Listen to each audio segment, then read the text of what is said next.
नमस्कार सभी को। तो देखिए आज अपने इंस्टीट्यूट जो है अभिकल्प क्लासेस के अंदर जो एसएससी का एग्ज़ाम हुआ है, आज गुरुवार आपको पता होगा कि हर गुरुवार को ये एग्ज़ाम लिया जाता है। और आज जो एसएससी का जो टेस्ट हुआ है उसके ऊपर हम चर्चा करने जा रहे हैं। तो सबसे पहले देखिए साइंस के जो क्वेश्चन हैं आपकी 10 से लेकर 10:40 तक जो पहली क्लास होती है साइंस की, इसके 10 प्रश्नों पर डिस्कस करेंगे। तो देखिए पहला जो प्रश्न है समस्थानिक में होता है। तो देखिए ए ऑप्शन इसका सही उत्तर होगा परमाणु संख्या समान व द्रव्यमान संख्या अलग अलग। इसके बाद देखिए दूसरा प्रश्न है एथीन का सूत्र है, तो सही उत्तर होगा बी ऑप्शन C2H4। तीसरा प्रश्न है निम्न में से कार्बन का प्रूफ है, तो आपको पता है कार्बन का प्रूफ हीरा ग्रेफाइट फुलरिन तीनों हैं, तो इसलिए ऑप्शन ड सही होगा, उपरोक्त सभी हैं। चौथा प्रश्न है वर्ग 1 के तत्वों सोडियम पोटेशियम सीजियम इत्यादि का ऑक्सीकरण अंक कितना होता है, तो इनका ऑक्सीकरण अंक होता है +1 होता है, तो ए ऑप्शन सही होगा।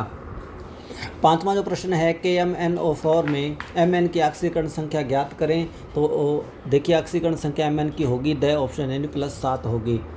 नेक्स्ट आपका क्वेश्चन है छठा प्रकाश के अपवर्तन का उदाहरण नहीं है, तो प्रकाश के अपवर्तन का उदाहरण हीरे का चमकना नहीं है, बाकी सारे प्रकाश के अपवर्तन के उदाहरण हैं। सातवां आपका प्रश्न है निम्न में से भौतिक परिवर्तन है, तो देखिए भौतिक परिवर्तन है कोयले का खनन, कोयले का जो खनन है ये भौतिक परिवर्तन है। नेक्स्ट आठवां प्रश्न है रासायनिक परिवर्तन होता है, तो रासायनिक परिवर्तन अनुत्क्रमणीय होता है, तो ब ऑप्शन सही उत्तर होगा। नौवां है बेंजीन है, तो बेंजीन देखिए एरोमेटिक है यानी ब ऑप्शन सही होगा। 10वां जो आपका प्रश्न है इसका जो सही उत्तर होगा वो है ब ऑप्शन यानी +5 होगा इसका उत्तर। आगे देखिए भारत के भूगोल के प्रश्न है जो क्लास आपकी 10:40 से 11:20 तक होती है, इसके 10 प्रश्नों पर डिस्कस करने जा रहे हैं। तो सिलेबस आपका था भारत का सामान्य परिचय, जिसमें स्थिति और विस्तार और भारत के भौतिक प्रदेश टॉपिक हैं। पहला जो प्रश्न है दक्षिण का पठार किस दिशा में झुका हुआ है, तो दक्षिण का पठार पूर्व दिशा की ओर झुका हुआ है, तो सही ऑप्शन हो जाएगा स। देखिए आगे 12वां प्रश्न है तेलंगाना के पठार को 2 भागों में बांटने वाली नदी कौन सी है, तो आपको पता होगा तेलंगाना के पठार को गोदावरी नदी जो है 2 भागों में बांटती है, तो सही उत्तर हो जाएगा ए ऑप्शन। 13वां आपका प्रश्न है कौन सा पठार मध्य प्रदेश के 1/3 भूभाग पर फैला है, तो जो मालवा का पठार है ये मालवा का पठार मध्य प्रदेश के 1/3 भूभाग पर फैला हुआ है। अगला प्रश्न देखिए ग्वालीगढ़ तथा विंध्याचल पर्वतमाला के बीच कौन सा पठार स्थित है, तो ब ऑप्शन से उत्तर होगा बुंदेलखंड व बघेलखंड का पठार है। आगे देखिए 15वां प्रश्न है निम्न में से कौन सा पठार छोटा नागपुर का पठार का भाग नहीं है, तो देखिए मैसूर का जो पठार है ये छोटे नागपुर के पठार का भाग नहीं है, बाकी देखिए पलामू का पठार, हजारीबाग का पठार, रांची का पठार, ये सारे जो झारखंड के अंदर छोटा नागपुर जो प्रदेश है इसके भाग हैं। आगे देखिए अगला प्रश्न है कर्नाटक के पठार की सर्वोच्च चोटी कौन सी है, तो कर्नाटक के पठार की सर्वोच्च चोटी जो है वो है मुलानगिरी, तो मुलानगिरी से ऑप्शन सही हो जाएगा। 17वां प्रश्न है प्रायद्वीपीय पठार को मेघालय के पठार से अलग करता है, तो प्रायद्वीपीय पठार को मेघालय के पठार से अलग करता है मालदा दर्रा। नेक्स्ट है भूड़ शब्द का तात्पर्य क्या है, तो देखिए भूड़ शब्द का है कंकरीली जो भूमि है, ये इसका सही उत्तर हो जाएगा। आगे है मैदानी प्रदेश की लंबाई कितनी है, तो मैदानी प्रदेश की लंबाई है 3200 किलोमीटर, से ऑप्शन सही होगा। नेक्स्ट 20वां प्रश्न है भारत की स्थलीय सीमा निम्न में से किन देशों से जुड़ी हुई है, तो भारत की स्थलीय सीमा जो है वो आपको पता है श्रीलंका व मालदीव से जुड़ी हुई है। तो देखिए भी ये प्रश्न तो था 20वां प्रश्न भारत की स्थलीय सीमा निम्न में से किन देशों से जुड़ी हुई नहीं है। देखो स्थलीय सीमा किन देशों से जुड़ी हुई नहीं है, तो श्रीलंका मालदीव आपको पता है ये जलीय सीमा है, स्थलीय सीमा नहीं है, तो इसको थोड़ा सही कर लें, द ऑप्शन सही होगा। इसके बाद देखिए मैथ के प्रश्न है मैथ की जो क्लास आपकी 11:20 से 12 बजे तक होती है, 21 से लेकर 30 नंबर तक जो क्वेश्चन आपके हैं, तो देखिए पहला जो प्रश्न है यानी 21वां प्रश्न है, इसका सही उत्तर हो जाएगा 5%। ये आपको यहाँ पर प्रतिशत के निशान आगे लगाने थे जो थोड़ा मिस प्रिंट है, तो पहले का ऑप्शन का सही उत्तर होगा 5% यानी ब। इसके बाद 22वां जो प्रश्न है इसका ए ऑप्शन सही होगा। 23वां जो है इसका होगा 3 वर्ष यानी स ऑप्शन। 24वें का भी स होगा 6620। और 25वां जो प्रश्न है इसका सही सही उत्तर होगा 37.5 यानी ए ऑप्शन। और 26वां जो प्रश्न है इसका सही उत्तर होगा ए यानी 120। और 27वां जो प्रश्न है इसका सही उत्तर होगा 70 यानी ए ऑप्शन। 28वां जो है इसका सही उत्तर होगा 176 यानी ड ऑप्शन। आगे देखिए 29वां प्रश्न है। 29वें प्रश्न का सही उत्तर होगा ए ऑप्शन 140.25%। और 30वां जो है इसका होगा द ऑप्शन 240। तो इसके बाद देखिए तर्क शक्ति के आपके प्रश्न आ जाते हैं रीजनिंग के, जो क्लास आपकी 12 से 12:40 होती है। 31 से लेकर 30 क्वेश्चन और जो सिलेबस आपको ऊपर दिया हुआ है, घड़ी, रक्त सामान्य, कैलेंडर, दिशा परीक्षण और कोडिंग डिकोडिंग से संबंधित 10 प्रश्न है। तो 31वां जो प्रश्न है इसका सही उत्तर होगा ए यानी 2:30। और इसके बाद 32वां जो प्रश्न है इसका सही उत्तर हो जाएगा रविवार। 33वां जो प्रश्न है इसका सही उत्तर हो जाएगा द यानी 30 मिनट। 34वां जो प्रश्न है इसका सही उत्तर हो जाएगा सोमवार यानी श ऑप्शन। 35वां जो प्रश्न है इसका सही उत्तर हो जाएगा 60 मीटर यानी ए ऑप्शन। 36वां जो प्रश्न है इसका सही उत्तर हो जाएगा 8 किलोमीटर। और 37वां जो प्रश्न है इसका सही उत्तर हो जाएगा साला या जीजा होगा। 38वां जो प्रश्न है इसका सही उत्तर होगा मामा या मौसा। इसके बाद 39वां जो 39 क्वेश्चन है इसके अंदर देखिए आपको पता है ये थोड़ा सा चेंज कराया गया था। ये विद पावर जो है इसको पावर विद करना है। पावर विद लिखने से सही उत्तर जो है आपके ऑप्शन के अंदर आपको मिल जाएगा। तो ये थोड़ा सा मिसप्रिंट हुआ, ये विद पावर को पावर विद लिखना था। तो देखिए 39 का जो सही उत्तर होगा वो होगा स ऑप्शन। तो देखिए इस प्रश्न के अंदर थोड़ा सा ये ऑप्शन के अंदर भी थोड़ा चेंज करवाया था आपको क्लास के अंदर। तो स जो ऑप्शन है इसका जो CO को पहले और FU को बाद में करवाया गया, तो ये ऑप्शन जो है ये सही होगा। इसके बाद देखिए नंबर 40 जो प्रश्न है इसका सही उत्तर होगा चावल। तो देखिए 39 जो क्वेश्चन है इसका पावर विद मैंने आपको बताया था। और इसके बाद ये जो स ऑप्शन है ये सही होगा FUCOE होगा। ये COFU ये थोड़ा ये आप काट देना, इसको थोड़ा देख लेना, FUCOE होगा। इसके बाद देखिए इंग्लिश के जो क्वेश्चन हैं आपके, इंग्लिश की क्लास जो 12:40 से 1:20 तक आपकी होती है। 41 से लेकर 50 नंबर तक के जो प्रश्न है वो इंग्लिश के टेंस, डिटर्मिनर्स और ये आपके सिनोनिमस, एटोनिमस और वॉइस के प्रश्न जो हैं। तो देखिए प्रश्न नंबर 41 है। 41 का सही उत्तर ए ऑप्शन होगा।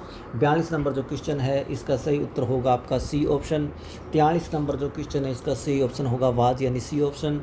और 44वां जो प्रश्न है इसका भी सही उत्तर होगा C ऑप्शन। इसके बाद देखिए अगला जो प्रश्न है 45 में इसका सही उत्तर होगा इज यानी ए ऑप्शन। 46वां जो प्रश्न है इसका होगा सम यानी ए ऑप्शन। 47वां जो है इसका होगा बी यानी एनी। और 48 नंबर जो क्वेश्चन है इसका सही उत्तर होगा, देखिए सही उत्तर इसका जो 48 नंबर क्वेश्चन है इसका सही उत्तर बी होगा। और 49 जो है इसका सही उत्तर होगा 8 यानी ए ऑप्शन।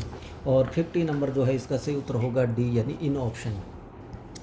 आगे देखिए अभी आपको भारत की अर्थव्यवस्था के जो प्रश्न दिए गए हैं, आपकी क्लास जो 1:20 से 2 बजे तक होती है, 51 से लेकर 60 नंबर तक जो क्वेश्चन आपको दिए गए हैं। और सिलेबस देखिए मौद्रिक नीति, राजकोषीय नीति, GST, बजट, राष्ट्रीय आय, भारत में नियोजन, पंचवर्षीय योजनाएं, इनके बारे में जो प्रश्न है 10 प्रश्न।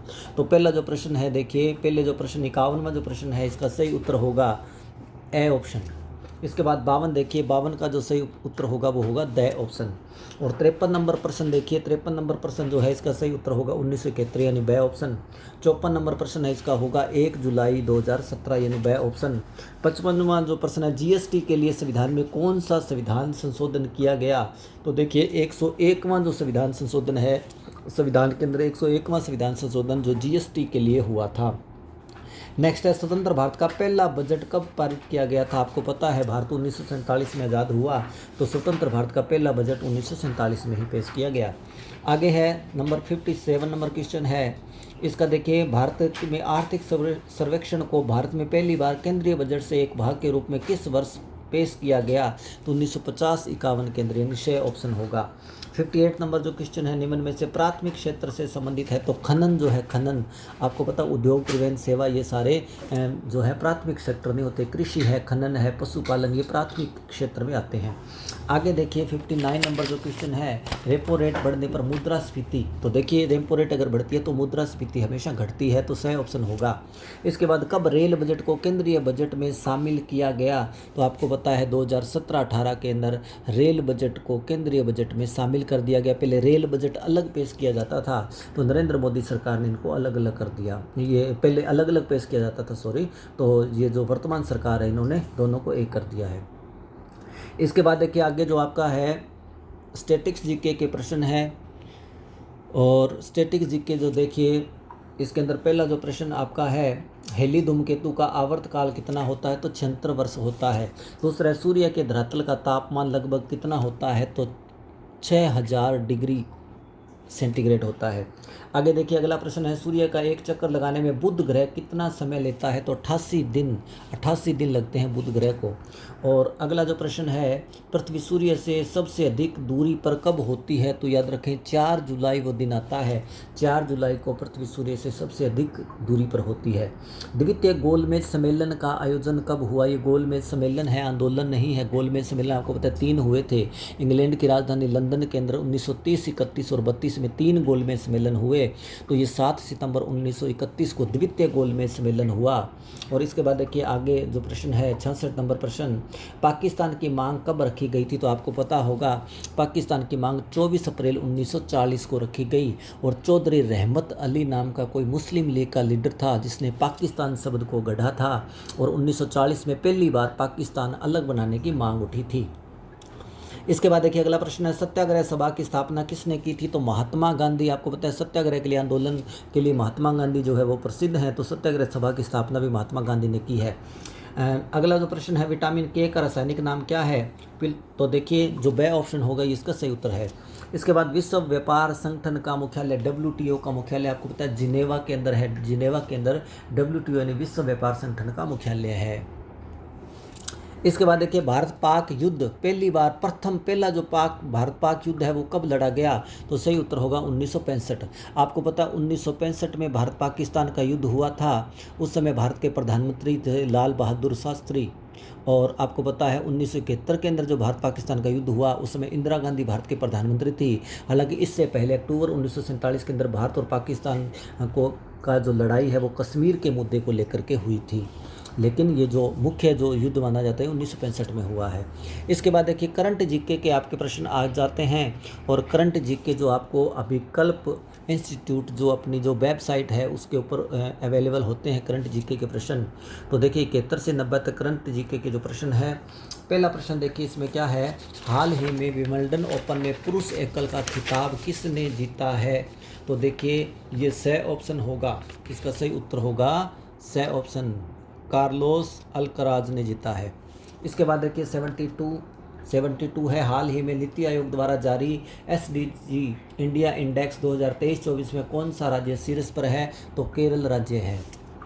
नेक्स्ट है, विश्व जनसंख्या दिवस कब मनाया जाता है? तो आपको पता होगा विश्व जनसंख्या दिवस प्रतिवर्ष 11 जुलाई को मनाया जाता है। अगला जो प्रश्न है, हाल ही में भारतीय दूरसंचार नियामक प्राधिकरण के अध्यक्ष पद पर किसे नियुक्त किया गया है? तो अनिल लोहाटी को नियुक्त किया गया है। अगला प्रश्न है, हाल ही में मुख्यमंत्री निजुत मोइना योजना किस राज्य ने प्रारंभ की है? तो असम राज्य ने इस योजना को प्रारंभ किया है। आगे है, हाल ही में PM मोदी को किस देश के सर्वोच्च नागरिक सम्मान से सम्मानित किया गया है? तो आपको पता होगा कि रूस की यात्रा पर गए थे नरेंद्र मोदी। और रूस के बाद ऑस्ट्रिया की यात्रा भी की है। तो रूस के अंदर जब गए हैं तो इनको सर्वोच्च नागरिक सम्मान जो है रूस का वो दिया गया है। आगे देखिए अगला जो प्रश्न है, हाल ही में भारतीय पुरुष क्रिकेट टीम का नया मुख्य कोच किसे नियुक्त किया गया है? तो आपको पता होगा भारतीय टीम के पूर्व स्टार खिलाड़ी गौतम गंभीर जो है, गौतम गंभीर को भारतीय क्रिकेट का मुख्य कोच नियुक्त किया गया है। और राहुल द्रविड़ जो है उनका कार्यकाल हाल ही में समाप्त हुआ है। आगे देखिए 78 नंबर क्वेश्चन है, हाल ही में चर्चा में रहा वीरांगना दुर्गावती टाइगर रिजर्व किस राज्य में स्थित है? तो देखिए ये मध्य प्रदेश राज्य के अंदर है। नेक्स्ट है 79 नंबर क्वेश्चन है, हाल ही में विश्व बौद्धिक संपदा संगठन के अनुसार जनरेटिव AI पेटेंट दायर करने वाला दुनिया का शीर्ष देश कौन सा है? तो ये चीन है। नेक्स्ट है 80वां प्रश्न है, हाल ही में T20 विश्व कप 2024 का खिताब किस देश ने जीता है? तो आपको पता होगा कि भारत ने जीता है। और भारत ने किस देश को हराया है? साउथ अफ्रीका को हराया है। तो साउथ अफ्रीका को हरा करके भारत ने ये फाइनल जीता था।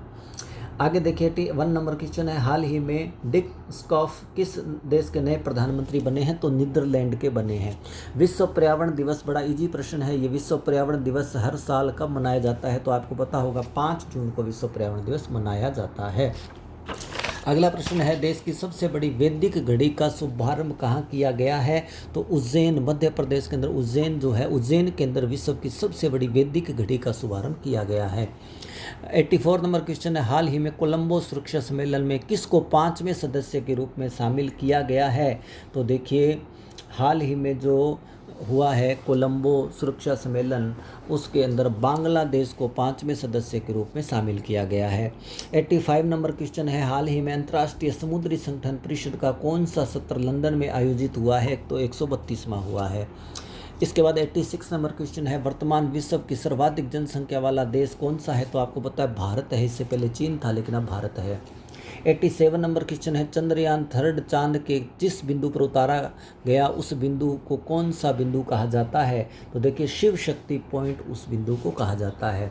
88 नंबर क्वेश्चन है, हाल ही में पहला वैज्ञानिक ड्रिप ड्रिलिंग मिशन कहाँ शुरू किया गया है? तो ये महाराष्ट्र के अंदर शुरू किया गया है। 89 नंबर क्वेश्चन है, किस राज्य में भारत का पहला प्रकाश स्तंभ उत्सव मनाया गया? तो गोवा के अंदर मनाया गया। फ्रांस के निम्न में से युवा पहले समलैंगिक प्रधानमंत्री कौन बने हैं? तो ग्रेबियन एटल जो हैं ये पहले समलैंगिक युवा प्रधानमंत्री फ्रांस के बने हैं। तो देखिए इस प्रकार से आज आपका जो एसएससी का जो एग्ज़ाम हुआ है उसके सारे प्रश्नों पे हम चर्चा कर चुके हैं। तो देखिए आज अपना जो टेस्ट हुआ था 18 जुलाई को एसएससी के लिए, एसएससी बैच 2024 के लिए गुरुवार को आज टेस्ट हुआ, जो अपना वीकली टेस्ट होता है, उसकी आंसर की चर्चा सुभाष सर के साथ आपने की होगी। तो देखिए आपको इसके अलावा कोई भी जानकारी चाहिए तो आप इस नंबर पर संपर्क कर सकते हैं। इसके अलावा डेली हमारे करंट अफेयर्स के क्वेश्चन जो हैं वो हमारी वेबसाइट है abhikalpinstitute.com, इस पर विजिट करके आप डेली करंट अफेयर्स के क्वेश्चन देख सकते हैं। और अधिक जानकारी के लिए हमारा अभिकल्प इंस्टीट्यूट टेलीग्राम चैनल भी ज्वाइन कर सकते हैं। और हमारे जो डेली वीकली टेस्ट होते हैं, हर गुरुवार को अभिकल्प इंस्टीट्यूट में वीकली टेस्ट होता है, जिसकी आंसर की आपको उसी दिन शाम को या अगले दिन study with SK Verma YouTube channel पर प्रोवाइड करवा दी जाती है। तो ज़्यादा से ज़्यादा संख्या में चैनल के साथ जुड़ें। तो ये आपका प्रश्न था आज गुरुवार को एसएससी बैच के लिए। तो मिलते हैं अगली वीडियो में, तब तक के लिए टेक केयर।